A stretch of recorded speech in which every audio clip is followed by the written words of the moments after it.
welcome to the ADHD mental health chat for the night. For those of you guys who don't know who I am, I'm Matt, MrADHDgames. What we do here on my channel, outside of variety gaming, is we take a 20 to 30 minute break to talk about mental health and ADHD.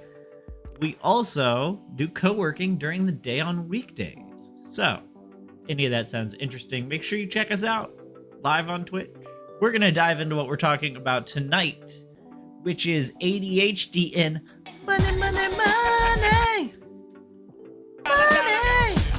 Yeah, that's right. We're talking about ADHD and money. Cha-ching. Insert money sounds here. Cha-ching, cha-ching. It's something we struggle with, guys. I don't know if you guys have felt that struggle. Anybody out there feel that struggle, that money struggle? There's a couple things that impact it. Let's talk about the core issue, in my opinion. Money struggle. How can you struggle if you ain't got none? It's fair enough. It's fair enough, derp. So let's talk a little bit about it. So what do we crave? Like, we crave dopamine, right? What gives a lot of dopamine? Buying things. Therein lies the problem. The impulsivity of spending, that like rush of finding something you want and getting excited, and your brain just filling with dopamine and you feeling like this is going to make you feel better, or you really need this thing. It definitely can hit when you see that right item, when you see that something special. Like it can be like I need this. Like, this will make me so happy. Like, the happiness I'm feeling right now seeing this at the store is the happiness this could be bringing me all the time. A lot of times that doesn't happen, especially with the more expensive items, because you guys know how we are with things. You know how we are with like hobbies and stuff, where we're bouncing from one and we're into it for a while and we're on to the next. So if we're sinking a lot of money into that, what can actually happen is, instead of getting that immediate dopamine boost, but what happens in the long run is some overwhelming and guilty feelings because of how you're spending your money. And like, in reflection, even though you're excited about whatever you got or you're really into it at the time, it can be challenging. How do we fight the impulsivity? Like, what do we do to work on that impulsivity? What are some tricks? With the money guilt hits hard. Yeah, what are some tricks to kind of stop that from happening?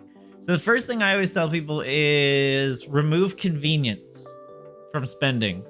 So like, don't put Amazon on your bookmarks bar. Like, just don't have it easily accessible. Make yourself like physically go to it if you need to. If you're like really think you need something, wait 24 hours if you have the ability to.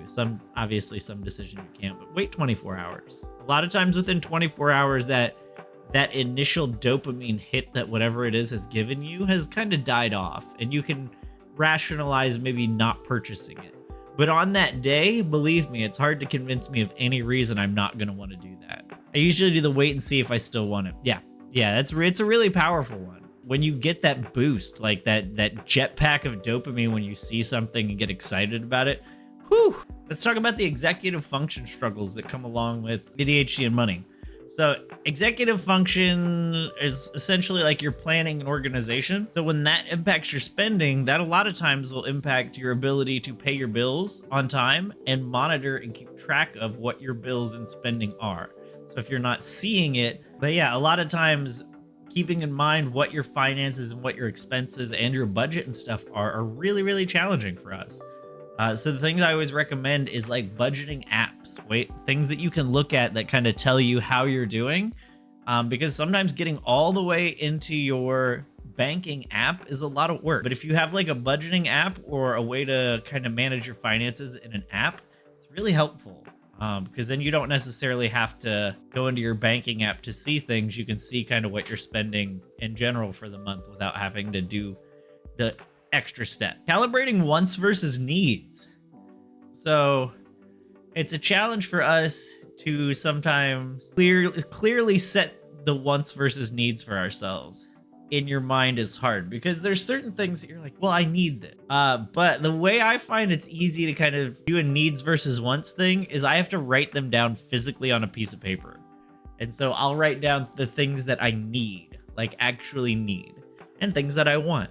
So like, obviously things that you need, I know it sounds weird, but like the internet, electricity, but things you want are like streaming services and video games, and there's a lot of things in the want category that I sometimes can trick my brain into thinking it's a need, even if it's not. But yeah, utilize tools, guys. That's probably one of my biggest advice for working with managing your finances and stuff. Is there's a lot of free tools out there to help you manage your spending. Different ones are going to work for different people, but don't be afraid to use the free tools that are out there because they're designed to help people. Use the technology. A lot of times technology is the one that gets us into trouble by showing us the ads for the thing that we need to have or want to have. Oh, this baby put on YouTube? Hi, YouTube. YouTube says hi right back to you, Derp. There's all kinds of things you can do to help yourself control it. You just have to understand that it's something you might struggle with. But yeah, guys, that's all I got for tonight. That's ADHD and money. And I mean, I know we've talked about like ADHD tax and some other stuff where you're talking about like us missing our bills and our food going bad and some other stuff that impacts our finances. But for the most part, a lot of times it's just us not having that visual representation of what's going on. Like we can't see our finances all the time. And so it's a challenge for us. It's that object's permanence with what our finances look like sometimes. Zoom in on chat. They need to know. Now pan to the left and swipe to the right. Oh, I'll zoom in on chat. I bet you will. I bet you will. Pan to the left, pan to the right. Everybody clap your pans. Oh, get an edit with it. How low can you go? Can you go down low? All the way to the floor? Can you bring it to the top? Like you'll never stop? Oh, get funky with it.